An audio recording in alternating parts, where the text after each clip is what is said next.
We are back with another video. Before we get into the video, like, comment, and subscribe to the channel. It's about to get uglier than Cardi B's original face because allegedly Champagne Thickums is planning on having a remix.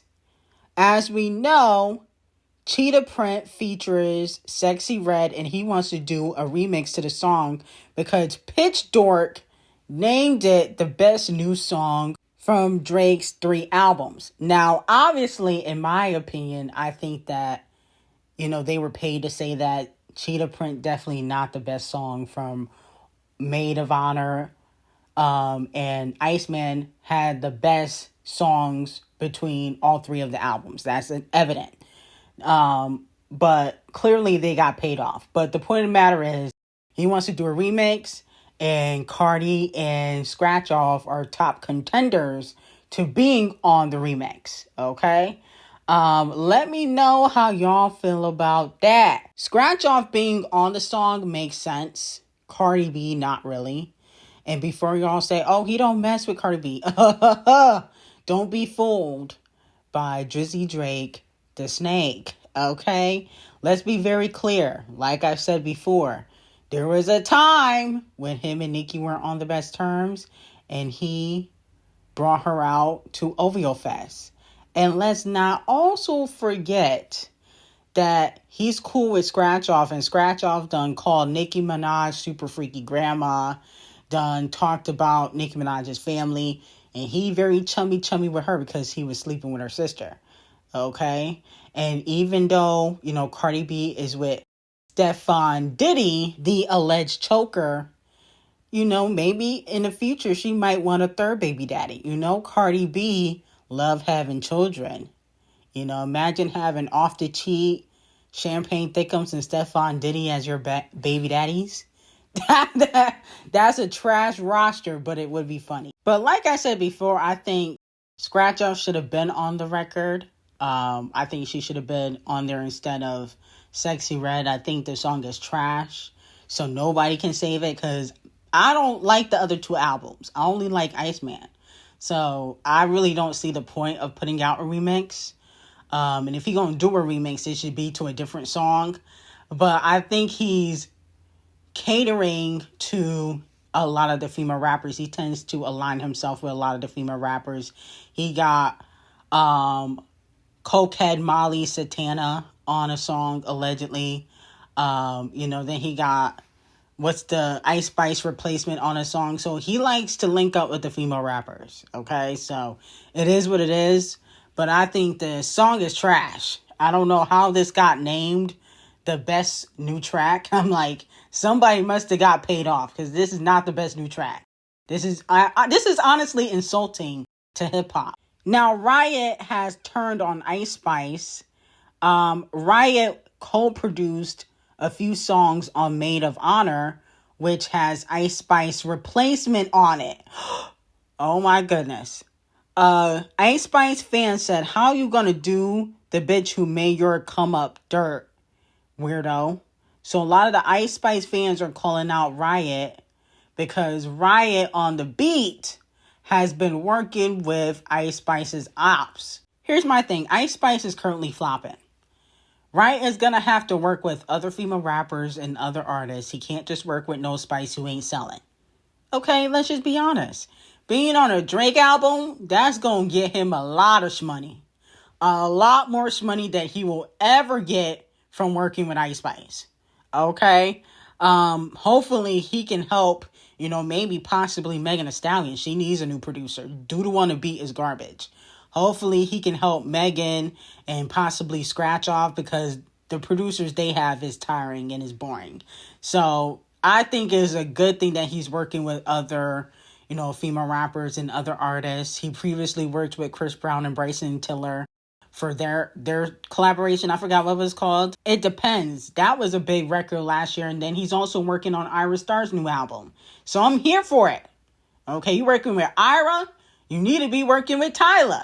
Okay, no shade. You need Ira. I like Ira Starr, but you need to also work with Tyler, okay? Because she's Riri's replacement. So I'm happy about this. I think people are hating on Riot. Ice Spice has fell off, and that's why she is no longer the princess of rap. But I never considered her to be the princess. The person I thought was going to be the princess was Doja Cat. Doja Cat is a lost cause, so we need a new princess anyway. Now, Ice Spice did like Champagne Thickums art cover on Instagram. She did like his post promoting his album. So it looks like she's trying to act like she is unbothered, which I definitely think she's bothered, but she's trying to act like she's unbothered because if she looks bitter, then she's going to get clowned even more. She can't go up against the Drake fans. Now, moving on to Stefon Diddy. A lot of people are clowning Cardi B and Stefon Diddy because he was spotted at his baby mama's, technically his daughter's birthday party with another baby mama. The child is, I believe, like 2 years old, but he was acting like he didn't want to be there. He didn't want her to touch him. People are saying, oh, this is giving one night stand. Here's my thing. Stefon Diddy has Cardi B and the fans full. Of course he's going to act like that because at the end of the day, he wants to act like he is faithful to Cardi B. But then when he get another hoe pregnant or when he get exposed for sleeping with another bitch, then it's a different story. He's trying to act like he's faithful to Cardi B for, the time being, for the next few weeks. I don't give it a few months. I think in the next few months, we might hear that he got another baby on the way. But for the next few weeks, he's going to act like, oh, I love Cardi B. And remember, Cardi B was exposed for cursing Kim out a few days ago, which was technically PR. I think that was to make Stefon Diddy look like he's innocent, especially after he got off with the alleged choking incident where he was found not guilty of. But best believe Stefon Diddy is in those baby mama's coochies. Best believe he's sleeping with other women. And Cardi B is delusional and being used, okay? I think he uses her. I think they use each other. I think she uses him to get back at Off the Cheat and trying to act like, I'm better off without Off the Cheat. And I think he uses her because he thinks that when he's with Cardi B, he gets more attention put on him and is mostly in a positive light. So I think they're using each other, but best believe him acting all shy and like he don't want to be bothered with that baby mama, that is all for show. You nutted in her, so you wanted to be bothered with her. Stop acting like you don't. I'm sure when the cameras went off, when the birthday party was over, he probably went up to her room and got some more coochie. Best believe Stefon Diddy is a serial cheater just like Off the Cheat, and I don't put nothing past him. Now, moving on from that, Pantheress shared in a recent interview that her song Internet Baby is inspired after Doja Cat, and allegedly Pantheress is trying to work with Doja Cat as well. Let me know how y'all feel about it. No, we don't need that collaboration. I don't really like Pantheress. I don't understand. She sounds like I don't know if it's a baby talking or a child talking. That's how her music sounds. Like it's supposed to be like a lullaby for a child. It doesn't sound like adult music. I don't really get into Pantheress like that. I don't like any of her music. And I would not be here for a Doja Cat collaboration. But it definitely might help Doja Cat on the charts. Look what Pantheress was able to do with Ice Spice and Zara Larsson. So I definitely feel like it would be good for Doja Cat chart-wise. But when it comes to hits, and I mean like cultural hits, cultural moments, like the Say So remix, Bang Bang, WAP, I'm talking about breaking the internet, cultural resets, is not giving that. Okay, no shade. So, I'm a pass on it, but I definitely think Doja Cat would benefit from the collaboration. Now, Champagne Thickums' 3 new albums are on pace to move a combined 705 to 785,000 units their first week. Iceman is supposedly doing, allegedly, predicted to do 480 to 520K first week. Maid of Honor, 115 to 135. And Habiti, 110 to 130. And this is why Drake should have only released one album. Okay? Proven to be right again. I said it when the albums dropped. Because Champagne Thickums never sold no 100K first week. Now 2 albums are selling 100K because you wanted to be greedy. Because you wanted to get out your contract so damn bad. But now it's like your 2 other albums are underselling, and their first full day on Spotify, they only did 20-something million in streams. Like, that's low for Drake. Like, I feel like he kind of sabotaged himself. He thought he was playing chess, but he kind of sabotaged himself in the end. Because, like, you could have done more streams for Iceman, and then you could have just dropped these albums later. And to be quite honest, Habati and Horror of Honor are trash.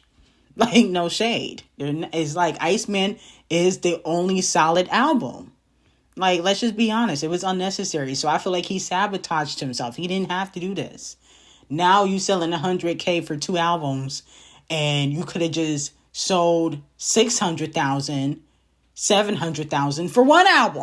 Like, I don't understand it. Now, he's also predicted to break Michael Jackson's record. He is predicted to become the male soloist with the most number 1 hits on the Hot 100 history. He is currently tied with Michael Jackson, 13 each. So congratulations. I believe it's Make Them Cry is the song to go number 1. It shouldn't go number 1. It is a really good song, but I don't think it's the best song on the album. People are saying it's the best song. I don't know if it's the best song on Iceman for me. But it is the probably most vulnerable song Drake has ever made. Especially recently in the last probably 5 projects that he's put out. So I think that's why a lot of people like that record. Now, it also has been reported that the song Janice Shut the Fuck Up is about Janice Jose, the head of brand partnerships at Universal Music Group, business development strategist, and sales partnership leader. And so in the song, he's not necessarily dissing Janice. He's kind of dissing the label in a sense. And he's talking about other people he don't fuck with, like Camel Face. But there's an ad-lib in the song saying, "Shut the fuck up, Janice," or something of that sort. And it repeats throughout the whole song. So it'd be very interesting if he's dissing certain executives at Universal. And then also it has been reported that due to Drake reportedly fulfilling his UMG contract with the release of his 3 albums per his Daily Double, his catalog, unfortunately, will still be under Universal. So even if he leaves Universal, and I got some tea on Drake's next steps after these 3 albums, but even if he leaves Universal, he would not own his masters or those songs. But the flip side, whatever new music he would create after these 3 albums, he can possibly own, depending on what type of contract he does, either with a different label if he decides to go strictly independent. But I got some tea on that on Patreon. And here's my thing with Drake. I think when it comes to Drake, I think it would benefit him to be with a label. I think it would benefit him. I think there's certain artists that could probably go independent, like Scratch Off, Russ, TAshmiracleshow, people that don't really sell. You know what I'm saying? People that, gonna sell 20, 30,000 first week, Normani. It would benefit them. People that doing 400, 300,000, like the Kendricks, the Beyoncés, the Drakes, it does not benefit them at all. It actually will, hinder them. And the reason why, and I got that to you on Patreon, is because these labels do not like when big artists go independent. They don't like that at all. So with this lawsuit and then trying to go independent, it's going to be a mess. Now, Beyonce has made history. Single ladies put a ring on it by Beyonce has been selected for induction into the National Recording Registry of the Library of Congress. Now, if you don't know what that is, the National Recording Registry is a curated list of sound recordings selected by the U.S. Library of Congress. So they're adding single ladies. They've added a few other songs, like 25 or 24 other songs. But congratulations to Beyonce. This kind of proves that she is an icon. She's been an icon for years. And let me know if you guys are excited for Act 3. I got some very hot tea on Patreon. Link will be in the description. I hope you guys have a great day.